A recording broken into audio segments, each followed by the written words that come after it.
Turkiyaga kelganimdan beri, men necha yil bo'lgan bo'lsa, shuncha davrdan beri umuman o'zim xohlagandaqa salonchi topa olmayapman, ishonasizlarmi? Turklarnikiga boraman, ko'proq turklarning saloniga boraman, chunki meni atrofimda o'zbek o'zimiznikilardan yo'q, o'sha o'zbek qirg'iz opa-singillarimiz yo'qligi uchun, turklarnikiga ko'p borganligim uchun turmush o'rtog'im tavsiya qilgan yaxshi joylarga borib ko'rdim, mahalla orasidagilarga ham borib ko'rdim, eng qimmat joyga ham borib ko'rdim, eng arzon joyga ham borib ko'rdim, lekin o'zim xohlagan natijani ola olmadim. Sochimda bo'lsin, qoshimda bo'lsin, umuman o'zim xohlagan natijani ola olmayapman-da. Sochimni mana shu rangda xohlaganman, mana shu rangda xohlaganman sochimni, lekin chiqarib bermadi-da menga. 5-6 ming TL pul berdim, lekin baribir o'zim xohlagan rangni chiqarib bermadi.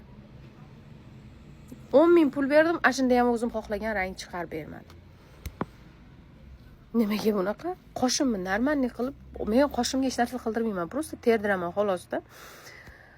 Terdirib turaman o'sha yuzimdagi tuklarim bilan birgalikda. Lekin shuni ham normalniy olmaydi-da, ishonasizlarmi? Qiyshiq qilib qo'yadi. O'zi qoshim bir xil. Men masalan, ba'zi insonlarda qoshi ikki xil bo'ladi, menda qoshim unaqa ikki xil emasda, men bir xil qoshim. Lekin mana salondagilar qaranglar, masalan, mana uni mashinani oshiqcha kirib yorganda, ko'ryapsizlarmi? O'zi qoshim bir xil, ikkalasida problema yo'q qoshimda. Bo'ladi, ba'zi insonda qoshi ikki xil bo'ladi, lekin menda uzunligi hamma narsasi mana bir xilda, qoshimda problemam yo'q-da. Lekin shuni ham padariga nalat buzib qo'yishadi-da. Qisqachasi, o'zimiznikilardan yaxshi salonchilar bo'lsa, Turkiyada, shu Istanbulda aytinglar, boray, sochimni kestiray. Men mana sochni mana shunaqa kesim xohlamaganman, boshqacha kesim xohlaganman. Lekin mana shu natija. Umuman boshqacha kesim xohlaganman, qilib bergani shu.